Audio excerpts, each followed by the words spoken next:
here. Look at how they shot these two rockets, and look what's waiting in the sky for them.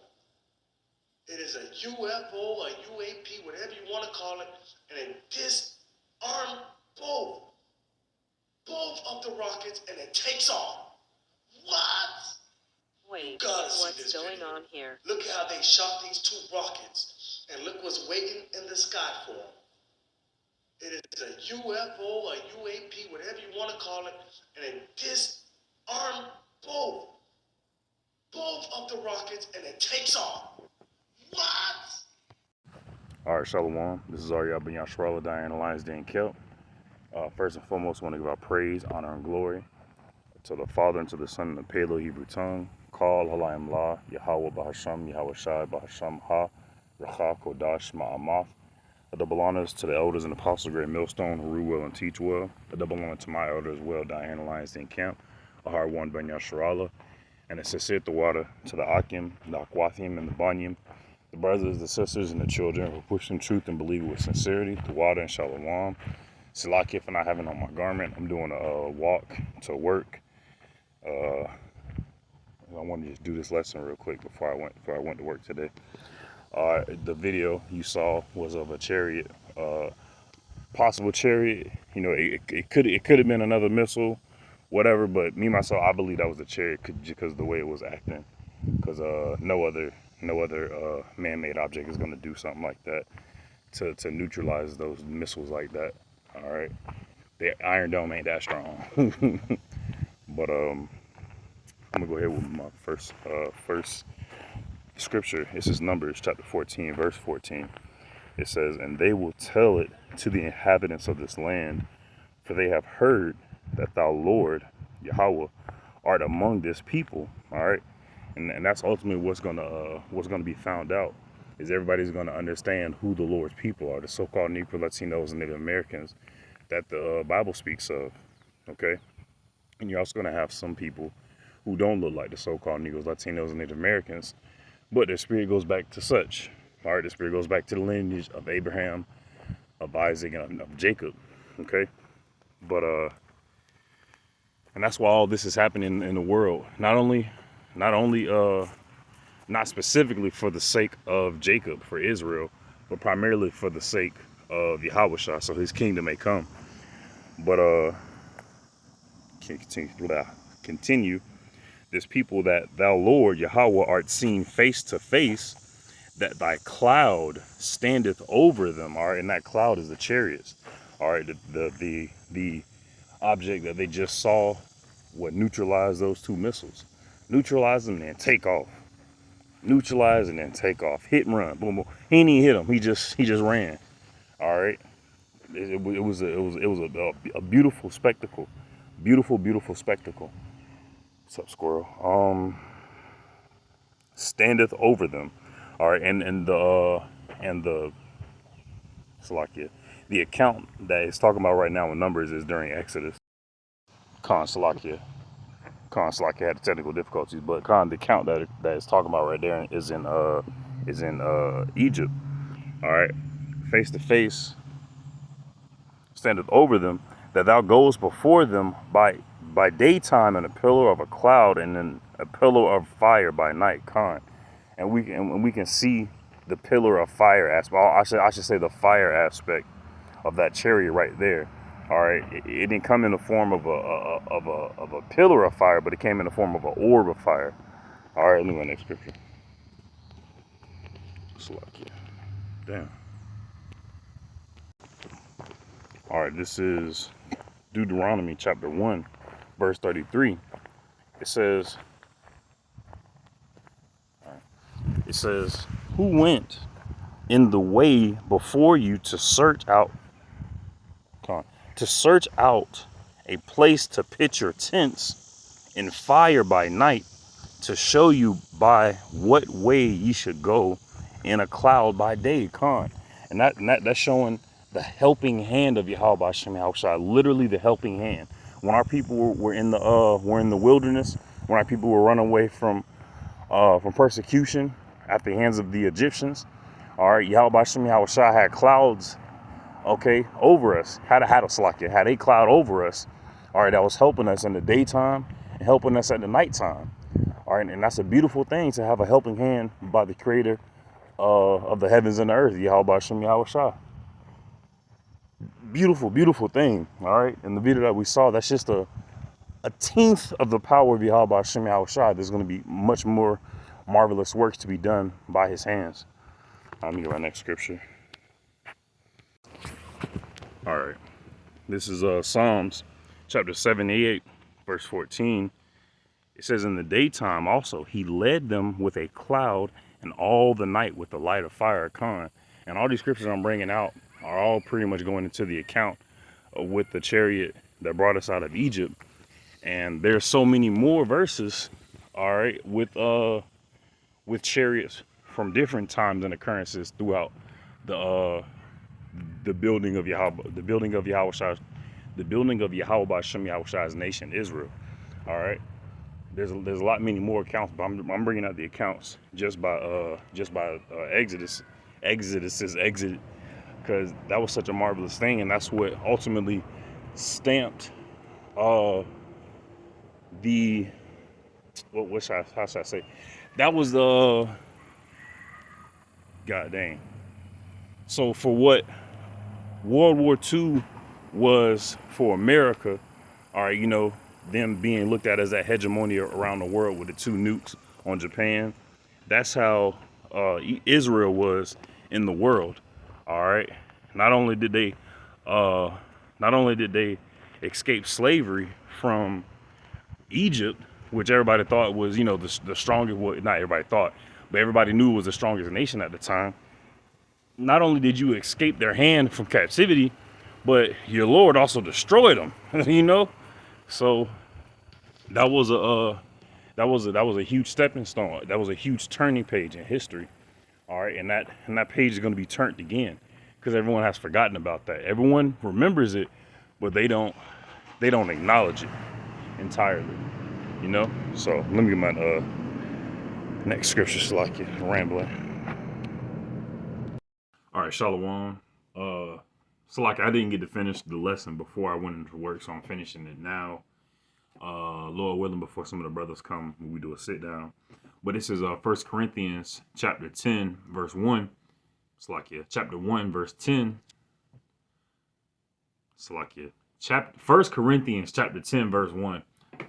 Moreover, brethren, I would not that ye should be ignorant, all right, how that all our fathers were under the cloud and passed through the sea. All right, so don't be ignorant of that account. Don't be ignorant of that fact. All right, that our fathers, our forefathers, our ancestors, all right, and because, you know, there's why am I forgetting the word now? It's not regeneration, reincarnation. Because of reincarnation, we ourselves were under that cloud as well. All right, we felt the power of Yahweh Hashem Yahweh Shai under the cloud of Yahweh Hashem Yahweh Shai, and that cloud is a chariot. All right, and the majority of my verses that I'm getting are are of the account that of the chariot that came in Exodus, and there are more accounts of different chariots in different time periods and different places doing different things for the Lord, whatever He commands. And in that video earlier in that clip earlier in this video, more to come. All right, we're going to see a lot more. All the videos and all the stories and all the accounts of the what they call UFOs, UAP, Foo Fighters, whatever they want to call them. All right, it's going to be an even more glorious thing, an even more magnificent thing that they're going to do. All right, let me go to my next scripture. This is Exodus chapter 14, verse 23. And the Egyptians pursued, and you know, this is Exodus. And the Egyptians pursued and went in after them to the midst of the sea, even all Pharaoh's horses, his chariots, and his horsemen. So this is the Exodus. Verse 24. And it came to pass that in the morning watch, Yahweh looked up. It's like he looked unto the host of the Egyptians through the pillar and of the cloud, and troubled the host of the Egyptians. Man, that's what Yahweh Hashem Yahweh Shai did for us. All right, He has that power to fight our enemies. Like I'm getting excited. All right, but we have to remember these things for these times now, because the same way that that kingdom, that nation was being plagued, and the Israelites were able to get up out of there, the same thing is going to happen in this Egypt. All right, with this Exodus, Yahweh Shai is going to get us up out of here. But instead of us going into the wilderness or running across the ocean, all right, because the whole world is going to be judged. All right, the whole world is going to reel to and fro like a drunkard once those missiles hit.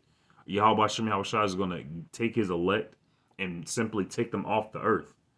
All right, simply take them off the earth, have their bodies change, have them be glorified.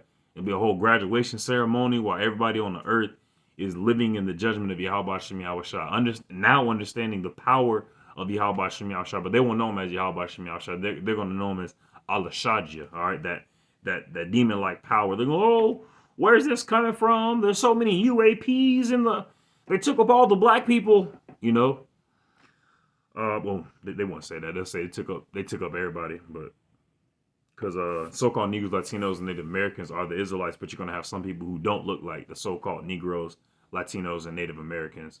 So let me get my next scripture. Oh, wait, did I? Verse 25. And took off their chariot wheels. That's what Yahweh Shai did. Took off their chariot wheels, that they drave them heavily, so that the Egyptians said, let us flee from the face of Israel, for the Lord fighteth for them against the Egyptians. They understood that there's a power that's working for, not working for the Israelites, but that the Israelites have, that they're using, that's stronger than what they got. All right, took off the chariot wheels. It's a beautiful thing, and Yahweh Shai is going to take off the wheels of the tanks, take off the wheels of the dollar, take off the wheels of America utterly. All right, and establish his kingdom and righteousness upon the face of the earth. All right, this is Exodus chapter 9, verse 19. Send therefore now and gather thy cattle and all that thou hast in the field, and upon every man and beast which shall be found in the field, and shall not be brought home. This is before the Exodus. The hail shall come down upon them, and they shall die. He that feared the word of the Lord amongst the servants of Pharaoh. Oh, hold on. Let me make sure. Is this the scripture? Salakia, wrong scripture. This is Nehemiah, but in that verse, it was before the Exodus. This is Nehemiah chapter 9, verse 19. Yet thou, in thy manifold mercies, forsookest them not in the wilderness. All right, see, Yahweh Shai didn't forsake us in the wilderness. Even though we wandered in there for, I think it was 40 years, it was for a reason. All right, it wasn't just because, fuck y'all, and they wandered and then were never able to be saved. All right, he kept them. They were preserved in that place. Forsook them not in the wilderness. The pillar of the cloud departed not from them by day to lead them in the way, neither the pillar of fire by night to show them light. So that while they were navigating away from Egypt through the wilderness, Yahweh was there for them as a light in the night, and Yahweh was there for them as a cloud by the day, to show them light and the way wherein they should go, and the way wherein they should go. And this same, what's the name? The same thing, what's the name? Dang, when Yahweh Shai was born, there was a chariot over him. Everybody calls it, I forget what they call it, the Star of David? No, they don't call it Star of David. They call it something else. But it comes around like Christmas time. The wise man followed it to find out where Yahweh Shai, the manger Yahweh Shai was in. All right, same Yahweh Shai leads people by the hand, man. All we have to do is put our hope and our faith and our trust in Yahweh Shai, and he's going to do everything for us. All we have to do is do everything for him. I mean, 10 toes to it. Verse 20, thou gavest also thy good spirit. He didn't give us a spirit of fear, all right, but of love, but of power, and of a sound mind, to instruct them, and withheldest not thy manna from their mouth. All right, not only the manna at that time in Exodus, but also the spiritual manna, the spiritual food, the scriptures. All right, and the spirit to understand them, to properly divide them, and to eat them, and have it be sweet in our mouth like honey, but bitter once you understand the the oppression and stuff like that. But it turns back sweet again, because this is that manna from heaven. This is that good stuff right here from their mouth, and gave us them water for their thirst. Khan. And at that time in Exodus, he gave them water for their thirst with the water coming from the rock. But right now, in this Egypt, all right, we have water for our thirst, which is these scriptures. All right, the only thing we need to do is continue to pray, continue to fast, continue to read the scriptures. All right, because reading the scriptures is a blessing within itself. Making epistles, making our videos, watching epistles, watching the brothers' videos. Staying on point. I've been kind of under the weather this week, so I wasn't able to go to work, and so I haven't been able to get out of the house as much. So I just been playing the video game a lot, pretty much all week almost. But the whole time I was playing the video game, I had my laptop sitting off to the side, just continuously playing brother videos. Then when I went to sleep, I had a video playing. I made sure it had to be like an hour long, so I could fall asleep to it, wake up, play the video game, but I'm still listening to videos. All right, and that's gonna. It's just gonna be in your head. You got to keep Yahweh Shem Yahushua on the forefront of your mind. Even you got to keep Yahweh Shem Yahushua on the forefront of our minds. All right, all our hope, all our faith, all our strength comes from Yahweh Shem Yahushua. All right, so we're gonna be seeing more and more chariots. We're gonna see these chariots do more and more amazing things until, by the most amazing thing, they're gonna take us up. Lord willing, I'll be of that fold, but Yahweh Shem Yahushua is gonna have those chariots take up his elect and have this place be destroyed, so that way his kingdom of righteousness can dwell forever. Praying hope the lesson was edifying. Shalom.